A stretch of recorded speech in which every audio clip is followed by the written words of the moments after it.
Assalamualaikum warahmatullahi wabarakatuh. Alhamdulillah rabbil alamin wassalatu wassalamu ala asyrafil anbiya'i wal mursalin sayyidina Muhammad wa ala alihi wa sahbihi ajma'in. Rabbi shrah li sadri wa yassir li amri wa hlul 'uqdatam min lisani yafqahu qawli, amma ba'du. Kita sama balik kitab kita ni, Tafsir Azhar jilid kelima, karangan Dr. Hamka lah. Jadi kita masih baca surah Yunus ayat ke-46 ni lah. A'udzubillahi minasyaitonir rajim. Bismillahirrahmanirrahim.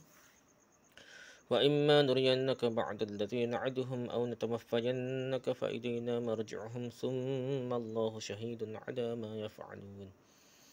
Dan jika kami perlihatkan kepada engkau, nuriyannaka lah, perlihat kepada engkau sebahagian dari yang telah kami janjikan. Ba'da alladhi na'aduhum, ataupun atau engkau kami wafatkan, aw natawaffayannaka, namun pada kami jugalah tempat kembali mereka. Fa inna marji'uhum, kemudian Allah jadi saksi atas apa yang mereka perbuat. Thumma Allah syahidun 'ala ma yaf'alun. Ayat surah ayat ke-47 pula. Wa likulli ummatin rasul fa idza jaa rasuluhum qudiya bainahum bil qist wa hum la yuzlamun. Dan bagi tiap-tiap umat ada rasul, maka apabila telah datang rasul mereka, diputuskanlah di antara mereka dengan adil dan tidaklah mereka dianiayai. Ayat ke-48. Dan mereka bertanya, bilakah perjanjian itu? Wa yaqulna mata hadzal wa'du in kuntum shadiqin. Dan mereka bertanya, bilakah perjanjian itu jika memang kamu orang-orang yang benar. Ayat ke-49. Qul la amliku li nafsi darran wa la naf'an illa ma syaa Allah likulli ummatin ajal idza jaa ajaluhum fala yasta'khiruna sa'atan wa la yastaqdimun. Katakanlah, tidaklah aku memiliki bagi diriku sendiri suatu bahaya dan tidak suatu manfaat melainkan apa yang dikehendaki oleh Allah. Bagi tiap-tiap umat ada ajal. Apabila datang ajal mereka, maka tidaklah dapat mereka minta dimundurkan satu saat pun, dan tidak dapat pula mereka meminta dimajukan. Cepat lambat tak boleh berlaku dah. Ayat ke-50. Qul ara'aytum in atakum 'adzabuhu bayatan aw naharan madza yasta'ilu minhu al-mujrimun. Katakanlah, tidaklah kamu perhatikan, ara'aytum, betapa ngerinya jika datang kamu azabnya, in atakum 'adzabuhu, di tengah malam atau siang hari, bayatan malam lah, atau naharan siang hari. Apakah yang diminta lekaskan oleh orang derhaka itu? Madza yasta'jilu minhul mujrimuna. Minta gapo nak suruh cepat sangat dah. Ayat ke-51. Thumma idza ma waqa'a mantum bih al-an wa qad kuntum bihi tasta'jilun. Apakah kemudian apabila telah terjadi, kamu beriman dengan dia? Idza ma waqa'a amantum bih, lepas kena bala, kena gapo tu, baru nak beriman katakan tu dah. Apakah sekarang? Al-ana, padahal sesungguhnya kamu telah minta dilekaskan. Wa qad kuntum bihi tasta'jilun. Nanti Fir'aun gapalah lepas ni adalah kita syarah. Ayat ke-52. Thumma qila allazina aslamu dzuqu 'adzabal khuldi hal tujzauna illa bima kuntum taksibun. Kemudian akan dikatakan pada orang zalim, dzuqu 'adzabal khuld, rasakanlah olehmu azab yang kekal. Apakah kamu diganjari berlainan daripada yang telah pernah kamu usahakan? Hal tujzauna illa bima kuntum taksibun. Adakah kamu dibalas dengan benda tak kamu buat dah? Ayat ke-23. Yastanbi'unaka haqqun huwa qul wa yastanbi'unaka haqqun hu qul i wa rabbi innahu lahaqq fama antum bimu'jizin. Dan mereka akan meminta berita kepada engkau. Yastanbi'unaka, berita kepada engkau. Apakah itu sebenarnya? Haqqun hu, katakanlah memang demi Tuhanku.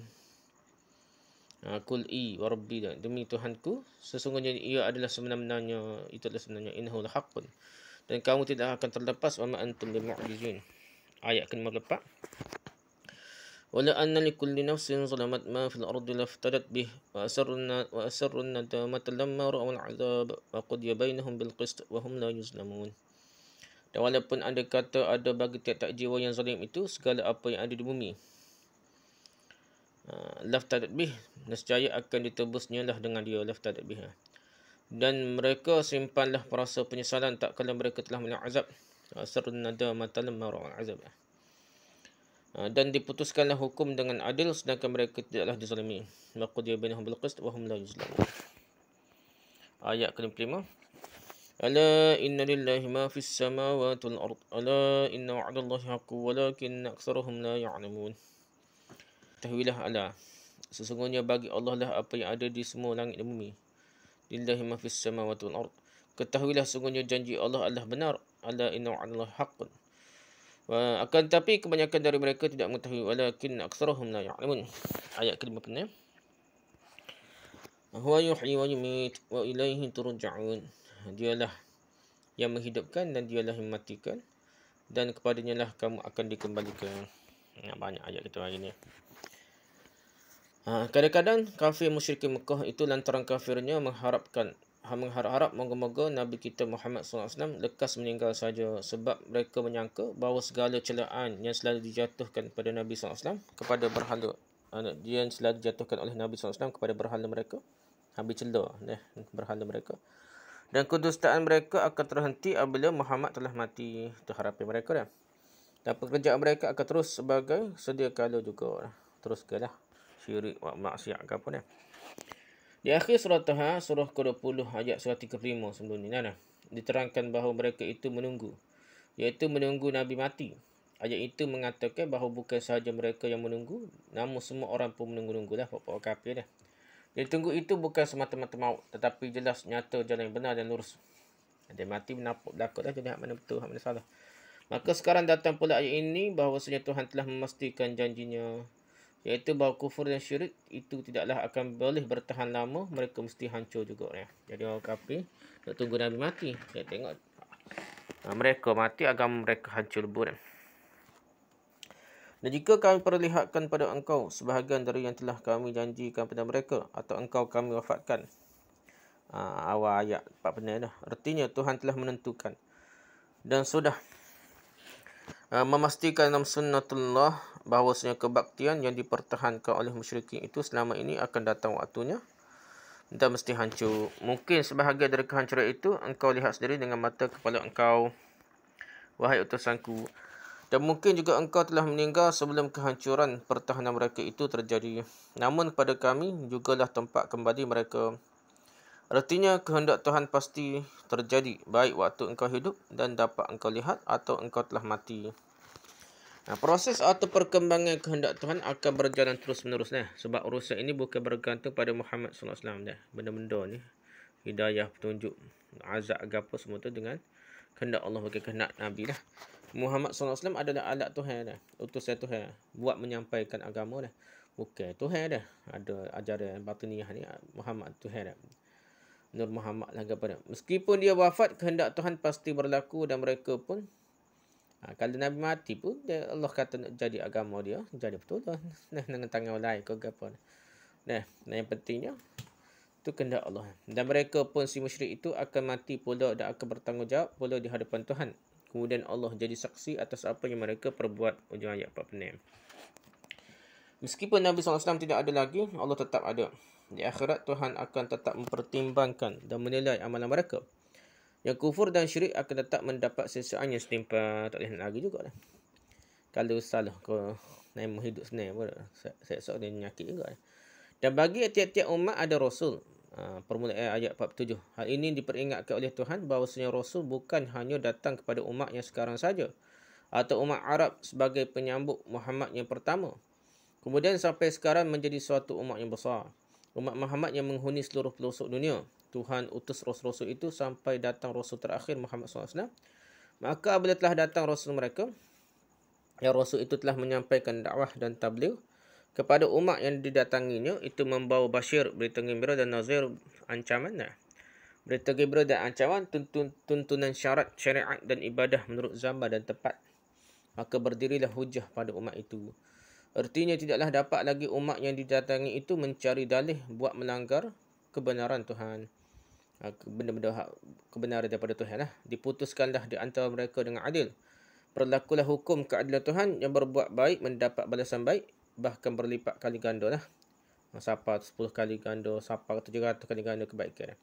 Yang berbuat jahat pun mendapat siksaan Tuhan yang sesuai dengan kejahatan yang diperbuatnya. Dan tidaklah mereka dianiayai. Ujung ayat 47. Dan antara itu jelaskan bahawa ini memberikan pengertian bagi manusia. Bahawa manusia yang pada ayat-ayat di atas tadi telah diterangkan diberi hati, pendengaran dan penglihatan. Tidak cukup hingga itu saja anugerah Tuhan. Bahkan ditambahi lagi dengan mengutus rasul-rasul itu membawakan dakwah penerangan. Nabi ini bukan menyampaikan Quran saja, iaitu beri penerangan.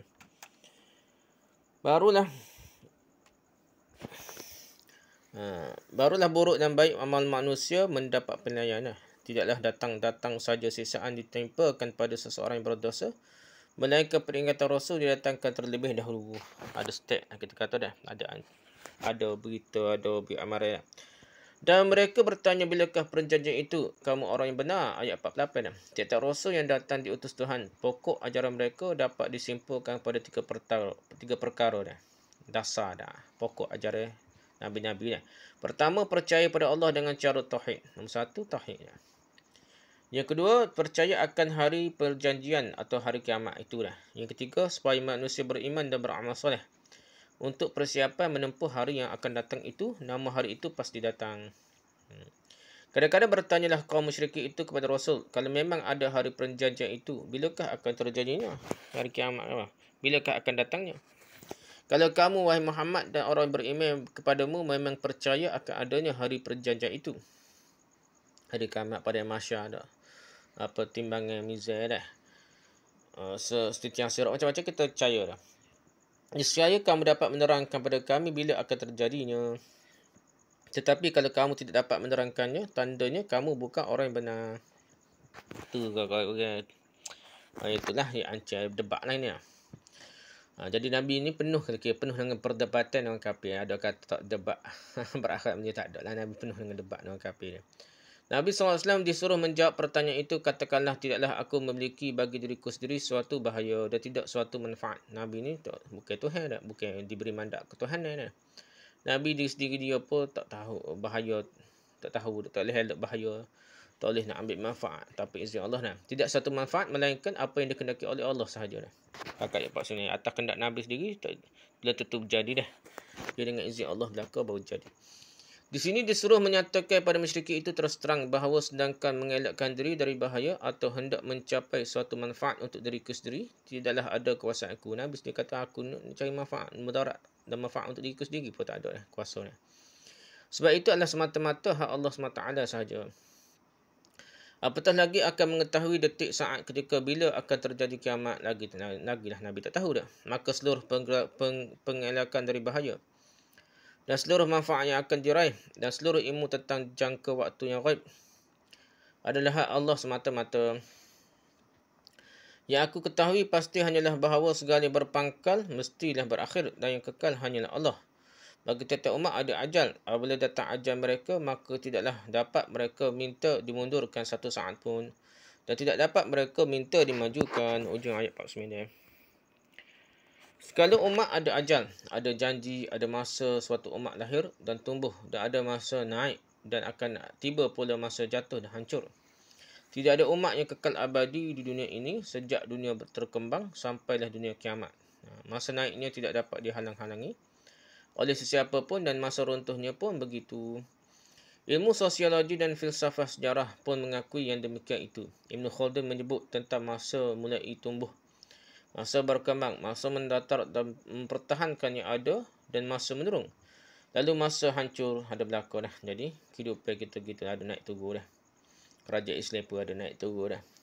Macam-macam lah kehidupan kita pada naik turun. Kalau masa itu datang, maka Rasul tidaklah berdaya untuk mendahulukannya atau mentakhirkannya dah. Nabi ni bukan Tuhan dah. Bukan boleh mendahulukan dan mengelak, memperawalkan benda-benda yang ditakdirkan oleh Allah Ta'ala.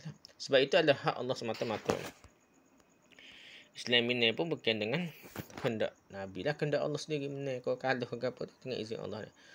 Keterangan ini sudah membuka sejelas-jelasnya bahawa Rasul sendiri yang mengakui bahawa beliau tidak ada pengetahuan tentang rahsia ghaib. Nabi tak tahu benda ghaib. Ni rijalul ghaib dah ke apa. Semua ni bergantung dengan Tok Wali ghaib. Nabi-Nabi Rasul-Rasul ghaib dah. Nabi Khadir dah tahu belaka dah. Tidak betul dah. Dia hanya berusaha dan berikhtiar menolak bahaya, meraih manfaat. Itu ya usaha Nabi. Dia hanya mengetahui garis besar sahaja kehendak Tuhan. Satu umat naik dan satu umat jatuh. Tetapi bahawa demikian akan terjadi pada tahun sekian, bulan sekian dan hari sekian, beliau tidaklah tahu. Tak tahu, Nabi tak tahu. Sekiranya Rasul sendiri disuruh oleh Tuhan dalam waktu menyatakan hal itu, bahawa mengetahui yang gaib hanyalah hak Allah Ta'ala semata-mata, bagaimana lagi ada makhluk lain yang akan mengetahui itu dah? Tok Bomo lah, Tok Wali, Tok Guru. Ada orang jumpa dah, Tok Wali Hasan ke apa dah. Tak payah esok boleh rizak, boleh jawab ke mudah, boleh jawab ke apa dah. Tilik masa depan lagi apa Tok Wali. Nah sekali, macam-macam balam lagi, tu karut kita kata dah. Padahal makhluk lain itu diberi nyawa, diberi tubuh, diberi makan dan minum hanya oleh Allah SWT saja. Suatu perbuatan sesatlah kalau kita meminta kepada manusia yang hidup supaya mendatangkan suatu manfaat atau menolak mudarat dari kita. Satu perbuatan sesatlah apabila kita mempercayai tukang tenung yang meramalkan akan terjadi begini dan begitu di tahun anu atau di musim anu. Benda ni berlaku dulu Al-Arqam ni. Tahu ni pun ada lah tarekat-tarekat tertentu suka meramal-ramal masa akan datang dah. Nak jadi gini lah. Benda tu ada unsur jin, ada unsur sihir lah. Kalau kita duduk golongan tarekat ni, hak ngatik kuat pelik-pelik ni. Kita pelik, kita duduk tak tenang, dia serabut perut kita. Macam ada jin apa guna lah. Dia kecek bisa lah apa dia dah. Tapi dia kata ada karan, tapi kita rasa ada gangguan jin sebab kita duduk tempat dia tu.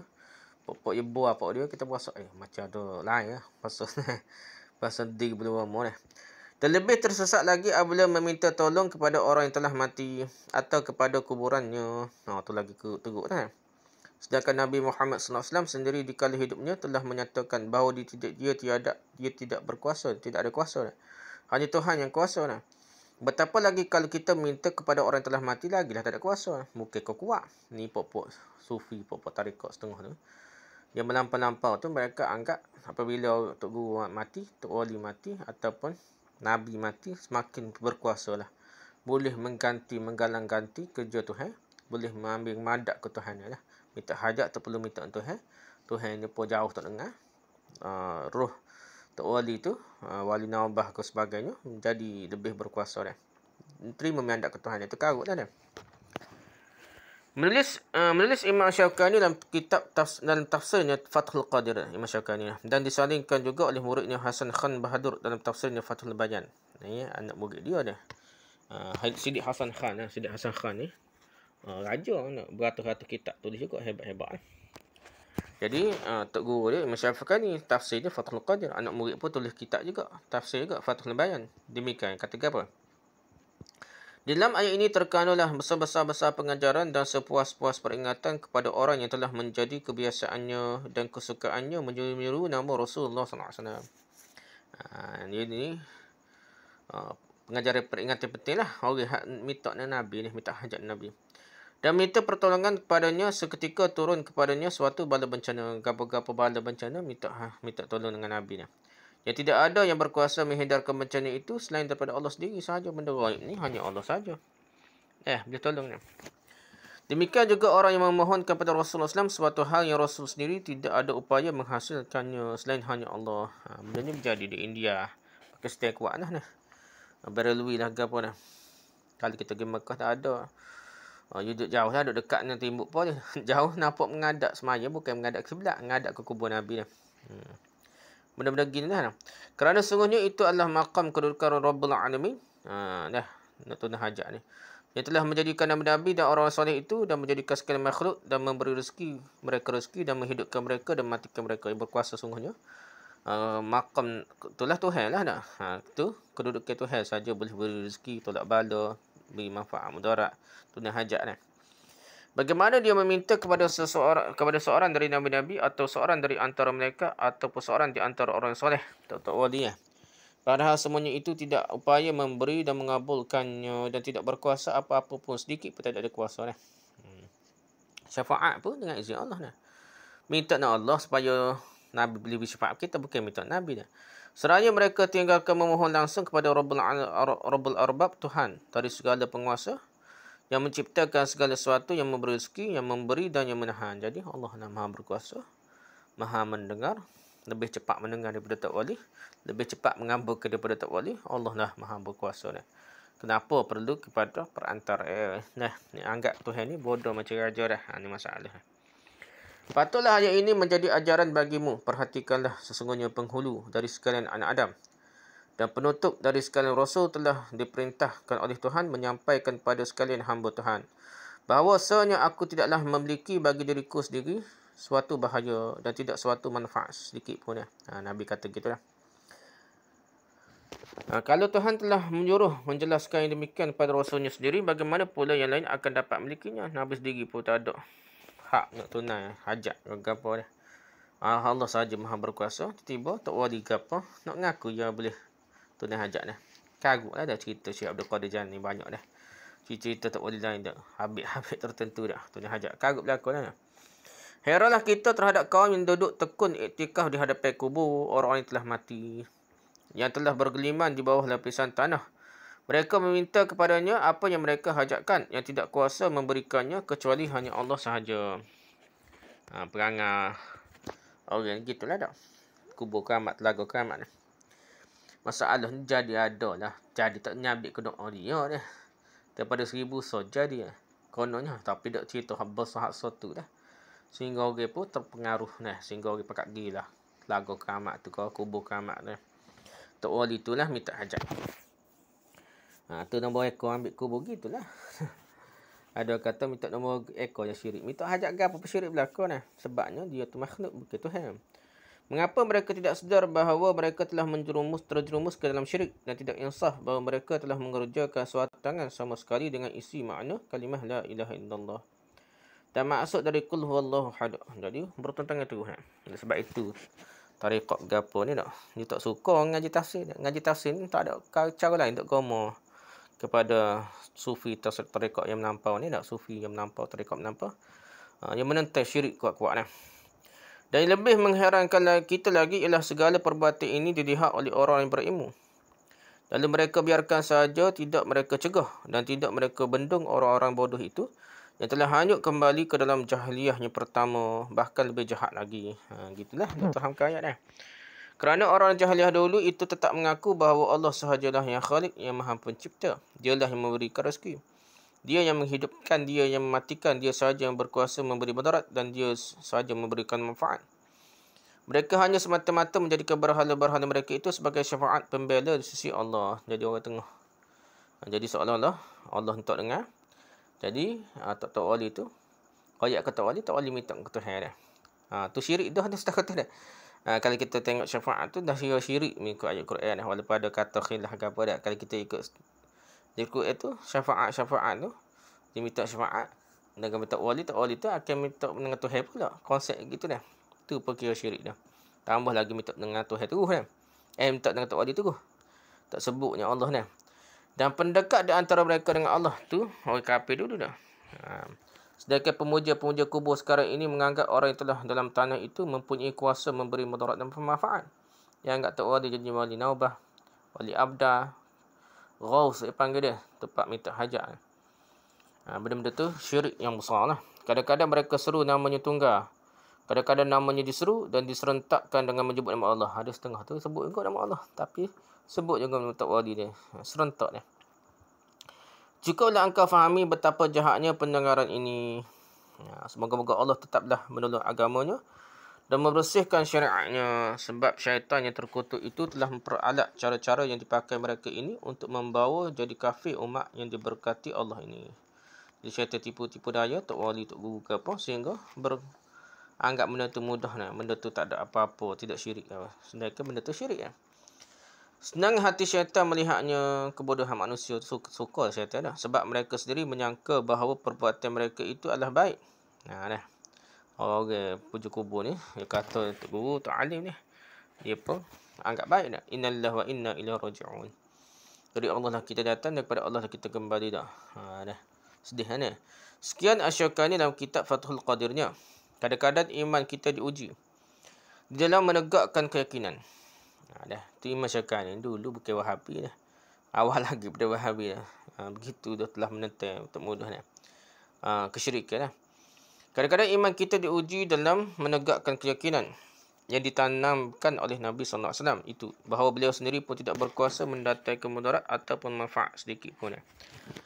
So ketika penulis tafsir ini ditahan polis kerana difitnah orang, merasalah diri terlalu sepi sunyi, dipencilkan dari kaum keluarga berbulan-bulan lamanya, maka salah seorang polis yang menjaga itu timbullah belas kasihannya kerana belum jaga tentu bila akan dikeluarkan.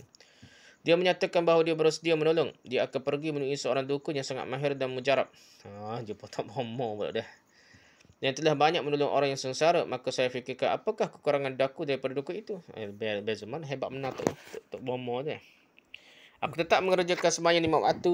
Dalam sembahyang aku berdoa. Di luar sembahyang pun aku berdoa. Aku ni yakin lah tak tahan kata. Apa perlu jumpa tak bomoh je dah. Tak dukun ke apa dah. Aku sendiri jumpa minta untuk direct dah sembahyang best semua dah. Dan alhamdulillah aku mengerjakan juga sembahyang nafil sunat, sembahyang sunat sampai solatul lail, tahajud pun sembahyang dah. Sebelum ditahan dan sudah dalam tahanan pun sembahyang tak berhenti dah, sembahyang tahajud ni. Jadi amal dia. Ulama dulu mai semua, kita lah ni ustaz pakai subai pun tak tahu dah. Kurang jaga amal dia dah. Hatiku pun terasanya lebih dekat pada Tuhan di saat-saat seperti ini. Mengapa aku akan meminta tolong kepada seorang dukun untuk mengubatkan agar aku terlepas dari bala bencana ini. Padahal barangkali lebih banyak aku bertekun menghadap Tuhan daripada dukun itu sendiri. Katalah. Sebanyak itu aku pun mengerjakan salat. Ya, aku mengakui mungkin banyak yang tidak khusyuk. Tapi kalau aku mengerjakan sembahyang yang wajib 5 darab 365 kali dari setahun dah. Agaknya ada juga yang khusyuk dan Tuhan yang lebih tahu bahawa aku mengakui kelemahan diriku. Sekurang-kurangnya minta Tuhan, bukan minta syirik dan tak boleh ke apa tu. Antara ataupun tak bomoh dan antara itu tidaklah aku meminta tolong kepada orang lain melainkan langsung kepada Allah disertai keyakinan, tawakal, menyerah bulat dan redha. Sebab di mana pun aku ditahan dan berapa lama pun aku ditahan, hanya satu yang aku takutkan, iaitu jangan hendaknya ingatanku lepas daripada dia. Bila takutnya bukan kena penjara, kena seksa. Dia takut sekali, takut lupa pada Allah dia. Maka terfikirlah olehku kalau kiranya tempat dukun itu memohon Allah juga, sedang tempat aku mohon tidak lain melainkan Allah yang satu itu juga. Mengapa kepada si dukun aku mesti minta tolong menyampaikan permohonanku agar aku dilepaskan dari percobaan pahit ini? Padahal dia berdoa dan aku pun berdoa juga. Kalau tidak syirik lah, tak bomoh tu ustaz dukun tu. Tak guna syirik sekalipun. Dia minta Tuhan pun pada gapo dah, aku pun doa juga kata. Bahkan bukan dukun itu saja, anak-anak dan isteriku jauh lebih khusyuk mendoakan daku daripada dukun itu. Ni benda penting juga dah. Kadang kita suruh sembahyang hajat, kadang pok sendiri kita lebih khusyuk dan lebih mujarab doa dia kepada anak dia berbanding untuk ustaz mana dia. Siang dan malam, petang dan pagi mereka berdoa agar aku lekas keluar dengan selamat. Sudah terang bahawa derajat dukun itu sama saja dengan daku di sisi Tuhan, iaitu sama-sama makhluknya. Dukun itu tidak berkuasa menolak mudarat dan mendatangkan manfaat sama sekali. Apakah aku telah putus asa berdoa dengan usahaku sendiri? Lalu aku minta tolong kepada orang lain. Lebih celaka lagi ialah apabila dukun itu meminta tolong bukan kepada Allah lagi, melainkan kepada makhluk lain selain Allah seperti jin. Entah kepada jin atau kepada syaitan atau kepada roh-roh jahat. Ini masalah tak bomoh ni. Kadang dia sendiri tak tahu dia puja jin ni. Dengan mantra-mantra tertentu, padahal yang pasti akan melepaskan daku dari bahaya tidak ada yang lain melainkan Allah juga. Mintaklah sihir, guna sihir stamana pun tak jadi melainkan dengan izin Allah. Pak minta tubuhnya Tuhan. Kalau kebetulan Allah melepaskan daku dari bahaya bertepatan dengan mantra si dukun atau permintaannya kepada hantu, nescaya membanggalah dukun itu. Jadi banggalah. Suhu tu bomoh tu, tok guru, tok ustaz pun guna. Bomoh dia dah. Dan bertambah berpengaruhlah orang-orang yang mempercayainya. Lagi kuat je bom dah. Karut dia dah. Dibuatnya lah propaganda di mana-mana bahawa saya terlepas dari bahaya itu ialah kerana pertolongannya. Lantaran itu dia yang telah menjadi musyrik itu bertambah-tambah musyrik lagi dah. Tak bomohnya syirik, bertambah syirik lagi. Itulah yang bernama istidraj. Iaitu Tuhan memudahkan pertolongannya bagi orang yang telah tergelincir keluar dari jalan Tuhan untuk menambah-nambah kesesatannya dengan tidak disedarinya lagi. Dan bagaimana dengan adaku sendiri ni? Pasti aku akan menyesali diriku sendiri kalau itu kejadian. Nyesal dia. Dia bisa sapuk. Untuk bomoh syirik. Pasti aku akan menyesali diriku sendiri kalau itu kejadian, padahal doa-doaku sendiri dan munajatku kepada Tuhan, ditambah dengan doa anak-anak dan isteriku, ditambah dengan pengharapan murid-murid dan handai taulanku lah yang dikabulkan oleh Tuhan, secara langsung yang menyebabkan aku keluar kelak dengan selamat. Bukan permohonan dukun yang sengaja dicari-cari dan diisi syarat-syarat tertentu, entah ayam putih, ayam hitam, bumbu merah, putih, kain kabung, kain kuning dan sebagainya macam-macam lah. Itu tanda syirik kan. Alangkah malunya aku kepada diriku sendiri jika hal itu terjadi. Dan aku akan keluar juga, insya-Allah. Tak kira cara syirik ke cara betul. Boleh keluar, insya-Allah. Hanya kegelisahan wajib aku hapuskan dari dalam dadaku supaya aku jangan merasa terlalu lama menunggu. Kerana soal cepat terlambat adalah nisbi belaka atau relatif belaka. Antara itu, dengan tegas aku tolaklah uluran, anjuran cadangan polis penjaga yang kasihan padaku itu. Dan aku berilah kepadanya keterangan tentang intisari tauhid. Dia pun ceramah binasihat kepada polis tu, jangan duk cari ke sihir untuk bohong apa lah. Sampai dia mengerti bahawa aku bukanlah orangnya yang dapat dipengaruhi dengan dukun sakti atau klinik atau kebatinan. Dah. Dan tidak berapa lama setelah permintaan yang hendak menolong itu, aku tolak. Tiba-tiba pada pagi-pagi hari Jumaat tanggal 1 Oktober 1965. Pagi-pagi sekali polis penjagaku itu pun datanglah dengan tergesa-gesa dan berkata dengan terburu-buru. Jaga-jaga dia ni lah. Mengatakan bahawa tadi malam telah terjadi tembak-menembak. 1965 ni. Dan bahawa Presiden sendiri tidak ada di istana. Belum diketahui ke mana beliau pergi. Dia mengharap pada saya supaya tenang dan saja. Berlaku pemberontakan lah. Masa tu dah komunis. Jadi apabila jadi gitu tu, dia lepas tu lah. Setelah itu dari hari ke hari lebih jelaslah berita tentang percubaan merebut kekuasaan dan dari kaum komunis, dan percubaan itu gagal. 3 bulan setelah itu saya pun dipindahkan ke dalam tahanan rumah. Kembali hidup dikelilingi anak isteri dan cucu-cucu. Dah.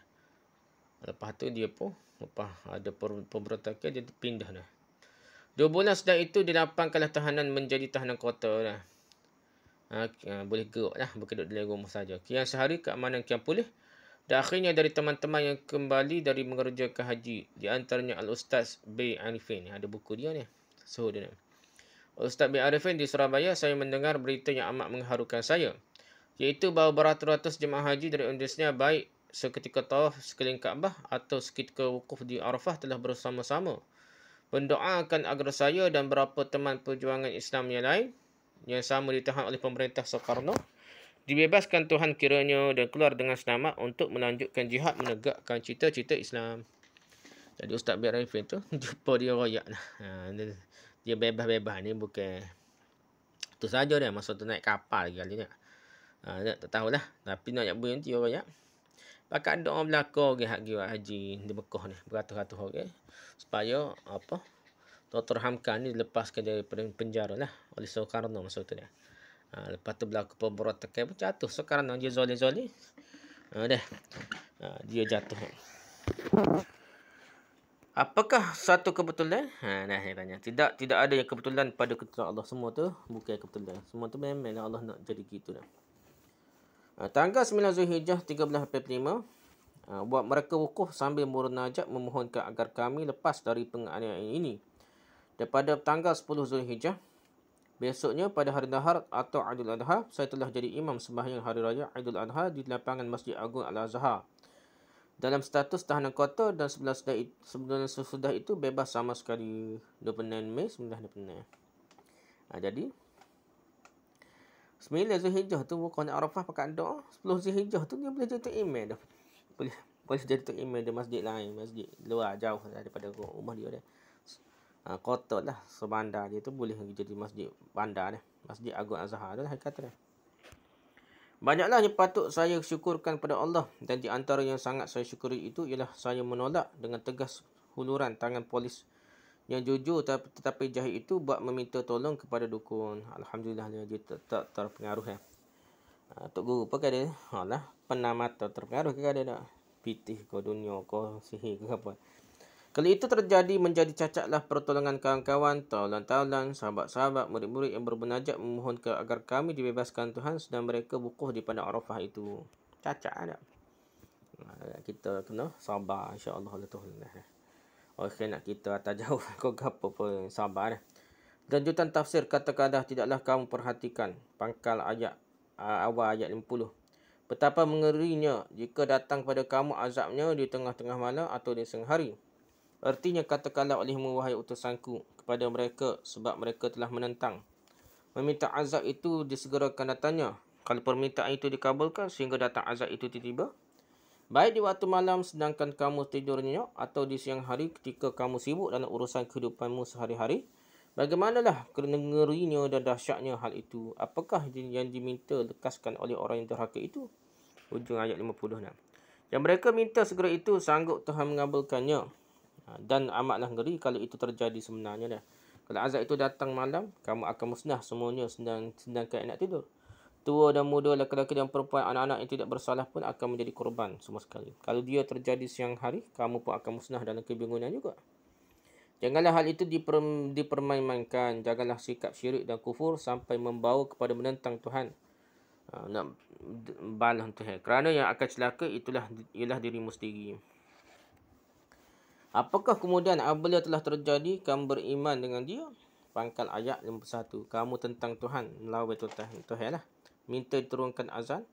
Cabar Tuhan dah. Kamu cabar Tuhan. Minta diturunkan azab. Itu sekarang juga. Kalau misalnya permintaanmu itu dikabulkan Tuhan. Lalu datang azab kemusnahan di tengah-tengah malam sedangkan kamu tidur.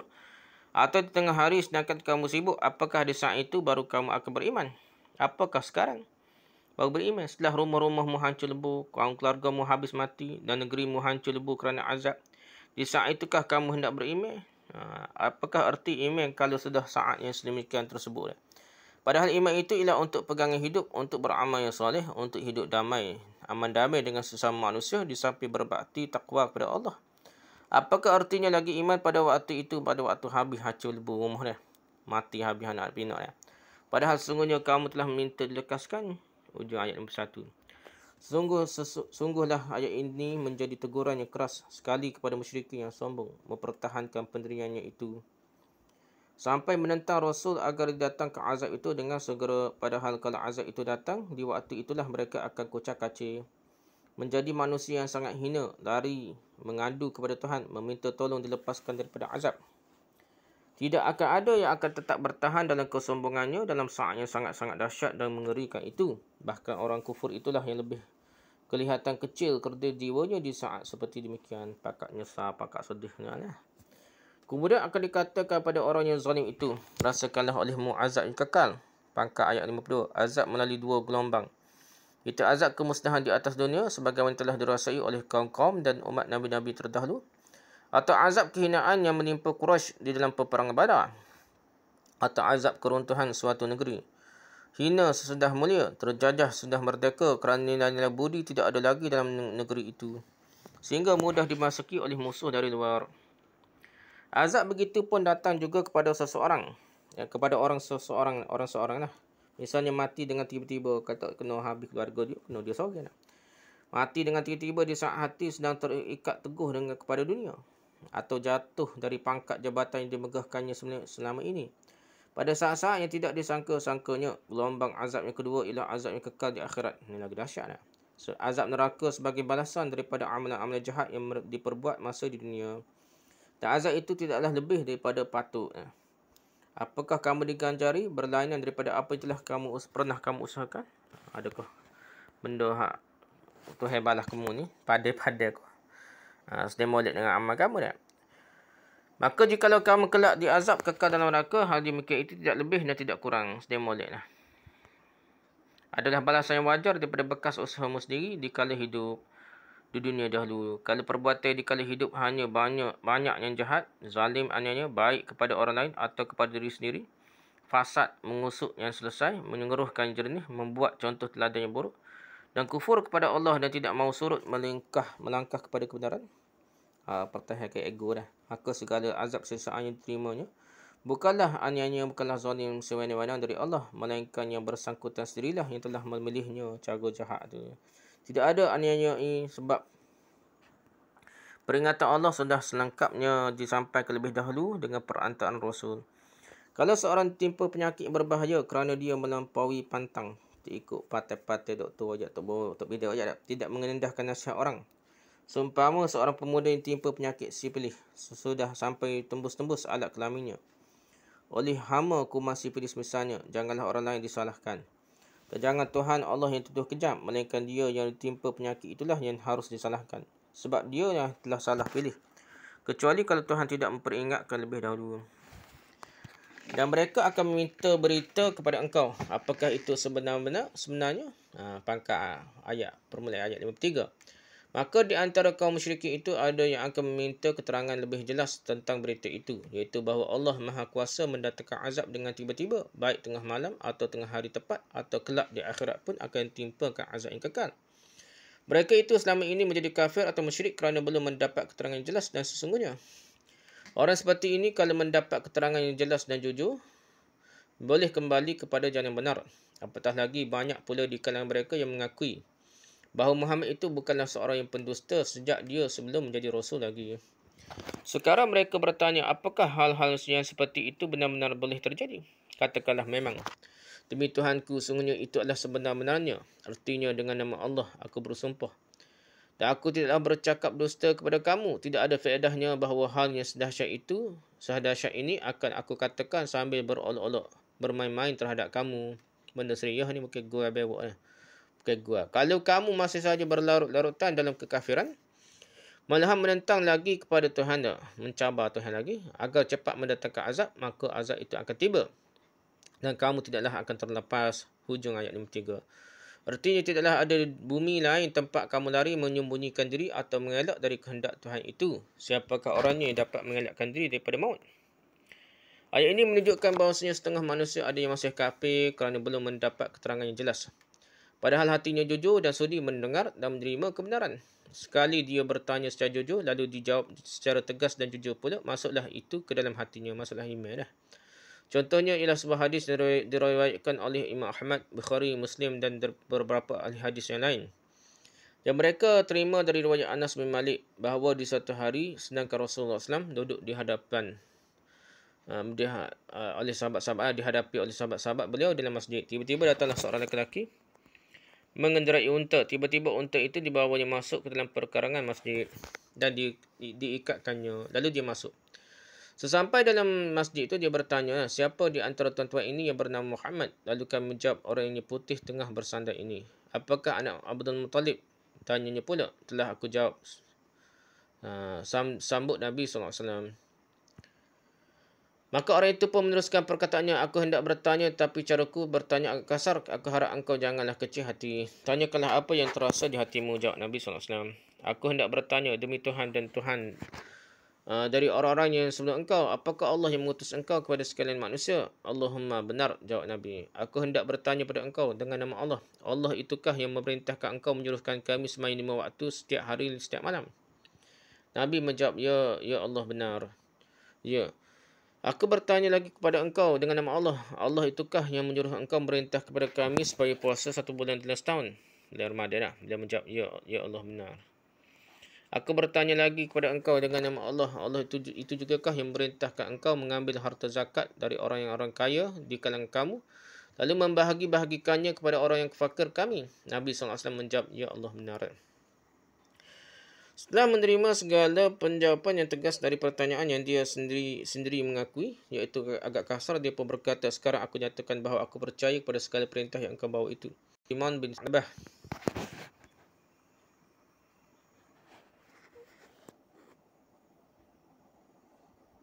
Allah. Lebih masuk lah.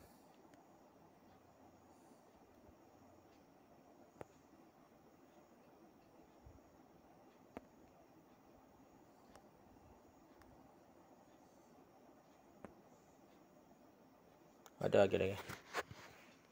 lagi. Imam bin Sa'labah mana? Saudara dari Bani Sa'ad bin Bakar. Dalam riwayat lain dari Anas juga yang diriwayatkan oleh Muslim bahawa kami telah dilarang bertanya-tanya terlalu banyak kepada Rasulullah SAW. Oleh sebab itu kami tidak berani bertanya-tanya lagi kalau tidak sangat penting. Lihat tafsir juzuk ke-6. Ketika mentafsirkan ayat 104 dari surah Al-Ma'idah, iaitu larangan terlalu banyak bertanya-tanya kepada Nabi SAW. Maka sangatlah senang hati kami kalau datangnya seorang lelaki yang berakal, yang Arab Badui lah dari dusun. Dia bertanya, kami mendengar suatu hari datanglah seorang dusun dan berkata, ya Muhammad, pernah datang ke tempat kami seorang utusan engkau. Dia mengatakan bahawa engkau mengakui dirimu sebagai Rasulullah. Apakah itu betul? Nabi menjawab, benar katamu itu. Lalu bertanya pula, siapakah yang menjadikan langit? Nabi menjawab, Allah. Dia bertanya lagi, siapakah yang menjadikan bumi? Dia menjawab, Allah. Dia bertanya lagi, siapakah yang memancangkan gunung-gunung ini sehingga dijadikannya apa yang dia jadikan? Nabi menjawab, Allah. Maka dia pun berkata pula, demi yang menjadikan langit dan bumi dan memancangkan gunung-gunung itu, Allah itukah yang mengutuskan engkau? Nabi menjawab, memang. Kemudian Nabi tanyakan tentang perintah sembahyang, zakat, puasa, bulan Ramadan dan tentang haji. Yang semuanya itu dijawab oleh Nabi SAW dengan benar. Setelah itu kata Anas, selanjutnya dia pun berpaling hendak pergi sambil berkata, demi Allah yang telah mengutuskan engkau dengan kebenaran, semua yang telah engkau terangkan itu tidak akan aku tambah-tambah dan tidak akan aku kurangi sedikit pun. Nabi SAW bersabda, dan bersabda Nabi SAW, jika katanya itu benar, dia akan masuk syurga. Demikianlah hadis kedua. Pencukupkan riwayat hadis pertama tadi lah. Tambahan. Diman bin Sa'labah hanya sekali itu datang kepada Nabi SAW. Utusan Nabi telah datang ke negerinya dan telah didengarnya segala keterangan utusan itu, tapi dia belum mahu percaya. Dia hendak bertanya sendiri berhadapan dan maksudnya itu telah berhasil. Dia telah bertemu dengan Nabi SAW. Oleh kerana dia bertanya benar-benar kerana hendak mengamalkannya, pertanyaannya pun tidaklah berpanjang-panjang dan tidak bertele-tele. Meskipun bunyinya sebagai kasar, dia seorang yang jujur, mencari kejujuran pada orang yang jujur pula. Setelah dia bertemu sekali itu dengan Rasulullah SAW, dia pulang ke kampungnya dan tidak ada riwayat menerangkan bahawa sudah itu dia bertemu lagi dengan Nabi. Sebab dia datang adalah sesudah peperangan Tabuk, iaitu saat banyak utusan kabilah-kabilah datang ke Madinah tahun ke-8 dan tahun ke-9 lah. Tetapi hasil pertanyaannya yang hanya sekali itu telah dipegangnya erat. Dibuhulnya mati, tidak dilepaskannya lagi. Dan diturutilah pemimpin yang jujur itu oleh seluruh kaumnya, Bani Sa'ad bin Bakar, semuanya masuk Islam. Lanjutan tafsir. Dan walaupun andai kata ada bagi tiap-tiap jiwa yang zalim itu segala yang ada di bumi, nescaya akan ditebuskannya lah dengan dia. Pangkat ayat 54 lah. Sebagai lanjutan ayat di atas tentang datangnya azabnya kekal di akhirat itu, atau sebagai tambahan jawab dari yang jujur tadi, bahawasanya jika azab itu datang kelak, orang yang telah berdosa itu andai kata mempunyai kekayaan sepenuh bumi, ini yang dipergunakannya untuk menebus dosanya. Untuk menjadi tebusan ampun atas kesalahannya, nescaya harta itu akan diserahkannya. Artinya pada saat itu tidak berguna lagi kekayaan. Walaupun orang seorang mempunyai kekayaan sepenuh bumi, sedangkan di dunia ini sendiri pun, kalau badan sudah sakit-sakit, sudah tinggal jengat pembalut tulang dalam sakit, merana, kekayaan berjuta-juta tidak ada gunanya lagi. Apatah lagi di akhirat kelak, dan mereka simpanlah rasa penyesalan tak kala mereka telah melihat azab. Setelah berhadapan dengan sisa Allah yang sudah pasti itu, terpendamlah rasa menyesal dalam dada mereka. Bahkan kadang-kadang menyesak jadi kekelahan. Akan serut tidak boleh lagi. Akan ditempuh sahaja. Mereka lah yang akan dimurkai lah.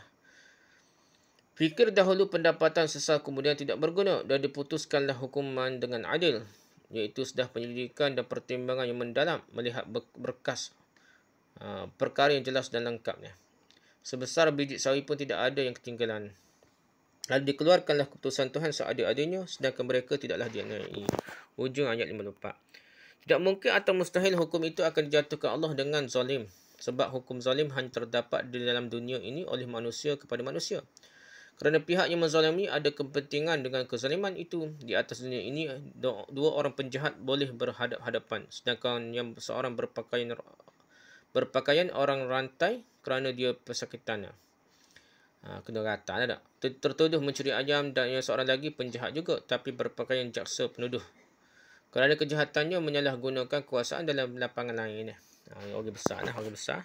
Tak kena jaga dah.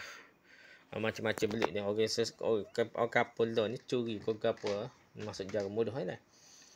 Selanjutnya bersabdalah Tuhan mengingat, ketahuilah sungguhnya bagi Allah lah apa yang ada di semua langit dan bumi. Pangkal ayat 55. Kalau sudah disebut semua langit dan bumi, berartinya telah seluruh alam lah yang bernyawa ataupun tidak bernyawa, semuanya adalah di bawah kuasa Tuhan.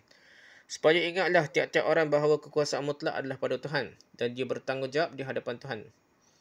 Dan dia tidak dapat melepaskan diri dari ketentuan itu. Dia lahir, dia hidup dan dia akan mati. Lahir dari kehendak Tuhan, hidup di bawah kuasa Tuhan dan mati kembali kepada Tuhan. Ketahuilah sesungguhnya janji Allah adalah benar. Yang nampak sekarang adalah kuasa Allah meliputi semua langit dan bumi dan hidup kita. Adapun yang dibalik ini ada lagi, iaitu janji Tuhan. Hari perhitungan dan pertemuan dengan Tuhan yang mesti kita tempuhi. Akan tapi kebanyakan dari mereka tidaklah mengetahui. Hujung ayat 55. Tidak mengetahui atau tidak mahu tahu atau tidak sedar bahawa hidup ini adalah di bawah kuasa Allah dan sudah mati akan menemui Allah. Yang menjadikan sebab manusia tersesat, terpesong, menyeleweng lain tidak adalah kerana melupakan kuasa Tuhan atas alam dan janji Tuhan di kemudian hari. Dialah yang menghidupkan dan dialah yang mematikan dan kepadanya lah kamu akan dikembalikan. Ayat 6. Lahir ke dunia dan hidup, putus nafas dan mati. Selalu kita ingat, kita lihat dan selalu kita dengar. Kita begitu, orang lain pun begitu juga. Sesudah itu kembali kepada Allah, pulang kepada Allah untuk menerima perhitungan dan ganjaran. Janganlah dilupakan ini, supaya kita jangan kehilangan pedoman dalam pelajaran hidup dengan alun, gelombang, ombak, riak dan arusnya ini, arus kehidupan ini. Wallahu alam. Subhanakallah bihamdika, subhanakallah bihamdika, asyhadu an la ilaha illa anta, astaghfiruka wa atubu ilaik. Assalamualaikum warahmatullahi wabarakatuh.